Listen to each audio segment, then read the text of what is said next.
Assalamualaikum warahmatullahi wabarakatuh. Kali ini aku akan bagikan resep puding sederhana tapi tetap terlihat cantik ya. Nah, seperti apa proses pembuatannya? Simak videonya sampai selesai.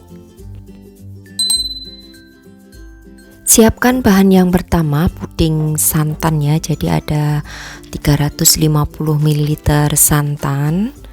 Kemudian di sini tambahkan dengan 4 sendok makan gula pasir.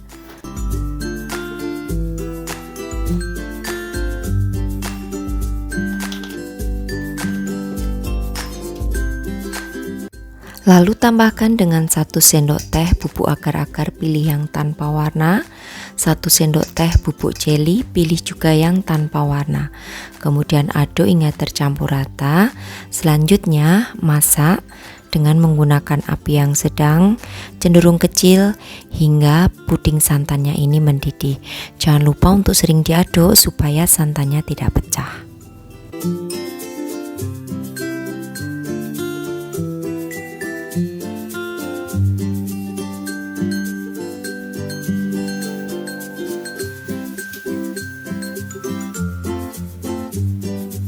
Kalau sudah mendidih seperti ini, kemudian angkat, lalu siapkan loyang berukuran 7 x 21 cm yang sudah dibasahi dengan menggunakan air matang. Lalu masukkan puding santan kurang lebih 3-4 sendok sayur ke dalam loyang. Kemudian biarkan hingga menjadi setengah kaku.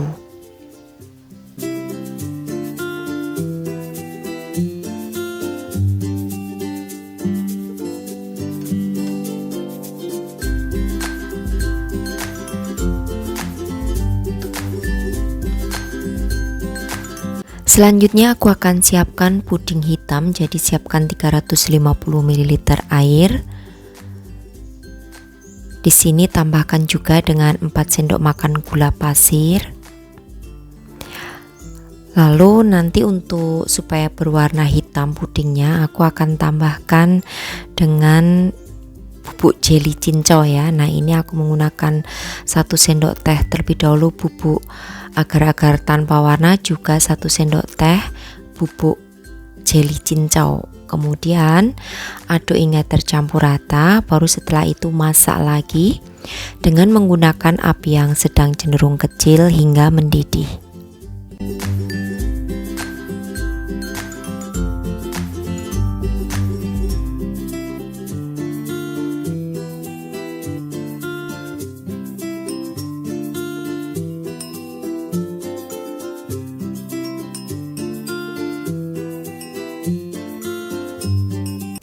Nah, jika sudah mendidih seperti ini, kemudian angkat. Lalu selagi masih panas akan kita tuang di atas puding santan tadi yang sudah setengah kaku. Nah, tuang lagi kurang lebih 3-4 sendok sayur ya. Kemudian biarkan kembali hingga setengah kaku.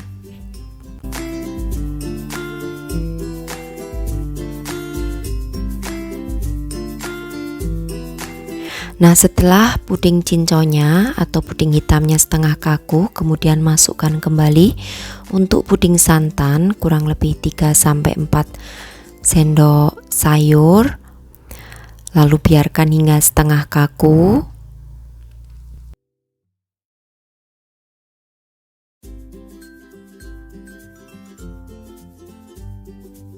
Dan setelah puding santannya setengah kaku, masukkan kembali untuk puding hitam atau puding cincau.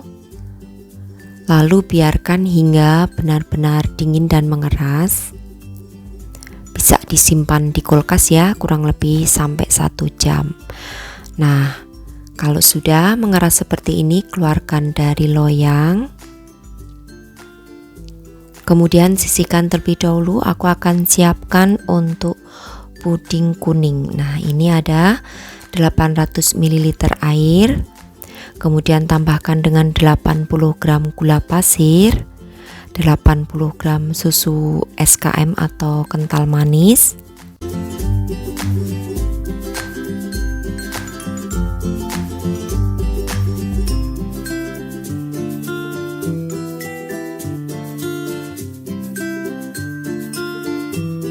Tambahkan 1 sendok makan bubuk jeli, juga 1 bungkus bubuk agar-agar pilihan tanpa warna. Dan ini supaya warnanya lebih cerah ya, aku akan berikan perisa nanas. Kalau tidak ada boleh kalian menggunakan pewarna kuning aja. Nah, kenapa aku selalu menggunakan bubuk jeli ya, supaya tekstur daripada pudingnya itu bisa kenyal dan juga tidak berair nantinya kalau sudah mengeras. Nah, ini akan aku masak hingga mendidih dengan menggunakan api yang sedang cenderung kecil. Karena kemarin ada yang bertanya ya, kenapa kalau membuat puding selalu menggunakan bubuk jeli. Nah, itu seperti itu jawabannya, supaya pudingnya itu hasil akhirnya tidak berair dan juga hasilnya kenyal. Tapi jangan terlalu banyak juga ya untuk penggunaan daripada bubuk jelinya. Jadi untuk 1 bungkus bubuk agar-agar itu takaran untuk bubuk jelinya hanya 1 sendok makan aja sudah cukup. Oke, kalau sudah mendidih seperti ini, kemudian gunakan loyang yang lebih besar ya ukurannya. Ini ukuran loyangnya 8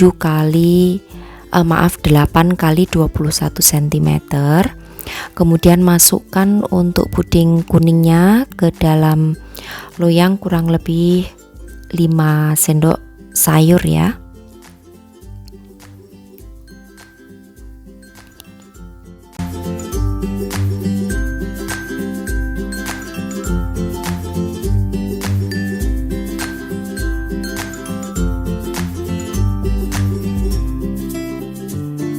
Nah, kalau sudah, masukkan untuk puding garisnya dengan dibalik seperti ini ya. Jadi memanjang ke atas begini. Lalu biarkan hingga setengah kaku.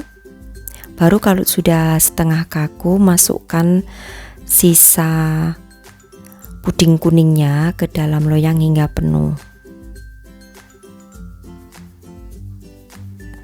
Jadi pudingnya yang puding garis itu memasukkannya secara vertikal gitu, bukan secara horizontal. Tahu ya maksudnya ya. Jadi kan biasanya dimasukkan aja seperti motif yang awalnya, tapi ini garisnya itu dibalik gitu.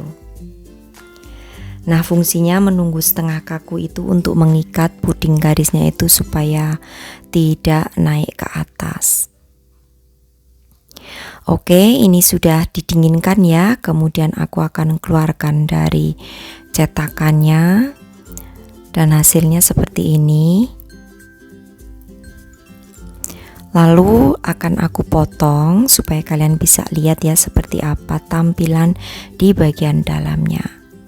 Nah, begini hasilnya. Oke, ini ya untuk hasil pudingnya itu menyatu dengan sempurna per garisnya atau per lapisnya, tidak ada yang terlepas-lepas. Nah, demikian tadi untuk resepku kali ini. Mudah-mudahan bisa menambah pengetahuan untuk sahabat aku semua di rumah membuat puding yang sederhana tapi tetap cantik. Terima kasih, sampai bertemu kembali di resep-resep aku yang akan datang. Wassalamualaikum warahmatullahi wabarakatuh. Bye bye.